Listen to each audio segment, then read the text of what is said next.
Welcome back to my channel action plan that works. अस्सलामुअलैकुम। आज का हमारा टॉपिक है सब्ट्रैक्शन का। इससे पहले कंप्लीट एडिशन वीडियो मैं बना चुकी हूँ, अगर आपने नहीं देखी तो काइंडली उसको देख लीजिए। अब हम बात करते हैं सब्ट्रैक्शन की 5 स्टेप्स में। स्टेप नंबर 1 पे आपने सब्ट्रैक्शन का कॉन्सेप्ट बच्चों को इंट्रोड्यूस करवाना है। ये कैसे करना है? आपने बच्चों को माइनस का सिंबल दिखाना है। ये एक माइनस का सिंबल होता है। इसका कॉन्सेप्ट क्या है कि आपने बच्चों को कुछ चीज़ें देनी है और उसमें से जैसे कि आप 5 क्रेयॉन्स दे रहे हैं, उसमें से 3 निकाल के पूछें कि आप कितने बच गए? 2। तो इस तरह से आपके बच्चों को कॉन्सेप्ट पता चलेगा। फिर आप कुछ और चीज़ें रख दें, जिस तरह ग्लासेस रख दें, 3 ग्लासेस रख के 1 उसमें से निकाल लें और बच्चे से पूछें आप कितने रह गए। तो इस तरह से डिफरेंट चीज़ें उठा के उनको सेपरेट करके उसमें से निकाल के तो आप बच्चों से पूछेंगे तो बच्चों को कॉन्सेप्ट अच्छे से पता चल जाएगा। जब आपको कॉन्सेप्ट बता दिया बच्चों को, तो उसके बाद आपने क्या करना है, आपने बच्चों को कॉपी और पेपर पे बताना है। मतलब कि आपने कॉपी या पेपर लेना है और पेंसिल से उस पे सम बनाने हैं, जिस तरह 3-2, 4-1, इस तरह डिफरेंट डिफरेंट सम्स आप बच्चों को करवाएंगे तो उनका कॉन्सेप्ट क्लियर हो जाएगा। स्टेप नंबर 2 पे आपने उन्हें फिंगर सब्ट्रैक्शन सिखानी है। यानी कि आपने जब पेपर पे बना लिए क्वेश्चंस, जैसे कि यहाँ पे मैंने 3 क्वेश्चंस बनाए हुए हैं और आपने बच्चों को बताना है कि 8 फिंगर्स निकालें। जब बच्चे 8 फिंगर्स निकालेंगे तो आपने 4 उनमें से माइनस करवा लेनी है। इसी तरह 6-5 करवाना है 1, और ज़ीरो भी आपने अपने क्वेश्चंस में ज़रूर डालना है। ज़ीरो ना देने से ये होता है कि बच्चों को ज़ीरो का कॉन्सेप्ट समझ में नहीं आता। आपने बच्चों से कहना है कि 3 फिंगर्स निकालें और इसमें से ज़ीरो निकालें। ज़ीरो मीन्स नथिंग, यानी आपने कुछ भी नहीं निकालना। तो फिर बच्चों को ये कॉन्सेप्ट अच्छे से आ जाएगा कि आपने कुछ भी नहीं निकालना बल्कि 3 लिख देना है।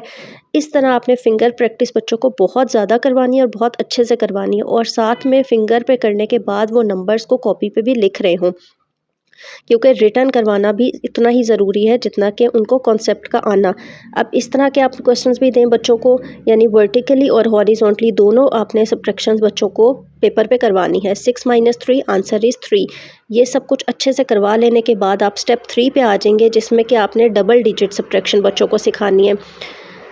जिसमें यहाँ पे मैंने दिया है 57 माइनस 21। अब देखें, 7 में से 1 माइनस किया 6 आ गया, 5 माइनस 2 किया 3 आ गया। आपने बच्चों को फिंगर सब्ट्रैक्शन सिखाई भी है, तो ये स्टेप बच्चे इंशाल्लाह आसानी से कर लेंगे। लेकिन जब इसी तरह का क्वेश्चन हम इनको दूसरी फॉर्म में देंगे, यानी कि हम उसको सीधे लिख के दे देंगे, तब बच्चों को थोड़ी सी कन्फ्यूजन होगी। कन्फ्यूजन को दूर करने के लिए आपने करना क्या है, आपने टेंस वंस ऊपर लाजमी लिखना है। टेंस वंस पे भी मैं एक कंप्लीट वीडियो बना चुकी हूँ। अगर आपको नहीं अभी तक आपने अपने बच्चों को कॉन्सेप्ट दिया तो आप वो वीडियो देख सकते हैं, आपको ज़रूर हेल्प मिलेगी। आपने जब अपने नंबर्स के ऊपर टेंस और वंस मेंशन किया है, तो आपके बच्चे आसानी से वंस में से वंस को माइनस करेंगे और टेंस में से टेंस को माइनस करेंगे। याद रखें, इस स्टेप पे आपने बोरो वाले क्वेश्चंस बच्चों को नहीं देने। आपने अटेंशनली अपने बच्चों को स्टेप बाय स्टेप लेकर चलना है। एकदम से उनको हर तरह का कॉन्सेप्ट देने की कोशिश ना कीजिएगा। ये कर लेने के बाद आपने स्टेप 4 पे आ जाना है, और यहाँ पे अब हमारा आएगा बोरो का। जैसा कि आपने बच्चों को पहला स्टेप ये बताना है कि 5 में से 8 निकालें। जब आपके बच्चे 5 फिंगर्स में से 8 फिंगर्स नहीं निकाल पाएंगे, तो आपके बच्चे को पता चल जाएगा कि ये नहीं हो सकता। अच्छा, यहाँ पे बच्चे क्या करते हैं, 8 में से 5 माइनस निकाल देते हैं, यानी कि अपने सम को उल्टा कर लेते हैं, लेकिन ये करना गलत है। आपने उनको बताना है। अब आपने 7 में से 1 बोरो लेना है। 7 में से 1 निकाल देंगे तो अपने बच्चों को यहाँ पे भी माइनस का कॉन्सेप्ट बताना है कि 7 में से 1 निकालेंगे तो 7 पीछे 6 बच जाएगा, और 5 के साथ 1 मिल जाएगा तो वो उसको 15 बना देगा। इस तरह आपने आराम आराम से बच्चों को ये वाली बात समझानी है कि 7 6 कैसे बन गया और 1 उधर जाके 15 कैसे बन गया। अब 15 माइनस 8 करेंगे तो 7 आ जाएगा, और 6 माइनस 1 करेंगे तो 5 आ जाएगा। अब 15 फिंगर्स नहीं है बच्चों के पास, तो आप उनको या तो पाँव की फिंगर्स भी साथ में गिनवा सकते हैं, या फिर आप उनको अपना एक हैंड दे दें। शुरू में बच्चों के साथ बैठ कर खेल खेल कर उन्हें पढ़ाने से ही उनके कॉन्सेप्ट्स क्लियर होते हैं। उसके बाद हम अपने आखिरी स्टेप पे आ जाते हैं, स्टेप नंबर 5 पे। इसमें आपने बच्चों को 3 नंबर्स देने हैं, यानी 3 डिजिट्स देने हैं, और 100 टेंस और वंस ऊपर लिखना है। अब आपने बच्चों को कहना है 3 में से 4 माइनस करें। बच्चे कहेंगे ये तो नहीं हो सकता, हम 0 से बोरो लेंगे, 0 से में तो कुछ है ही नहीं, क्या बोरो लेंगे।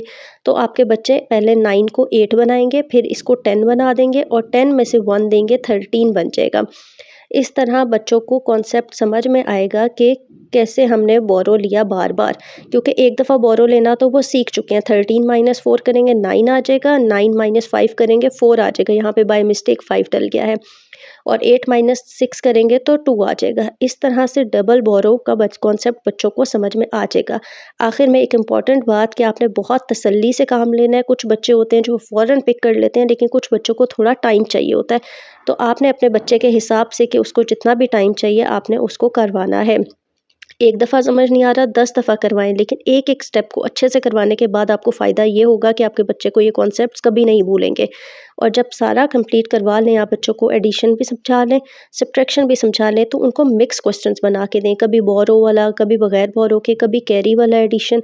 इस तरह बार-बार वो सिंबल्स देखेंगे और उनका माइंड स्विच करेगा प्लस से माइनस पे, माइनस वाला क्वेश्चन सिंपल है या बोरो है। इस तरह करने से उनकी जितनी अच्छी प्रैक्टिस होगी, आपकी सोच है। और इंशाल्लाह ये वीडियो आपके बहुत काम आएगी। I hope you like this video. See you soon. अल्लाह हाफ़िज़।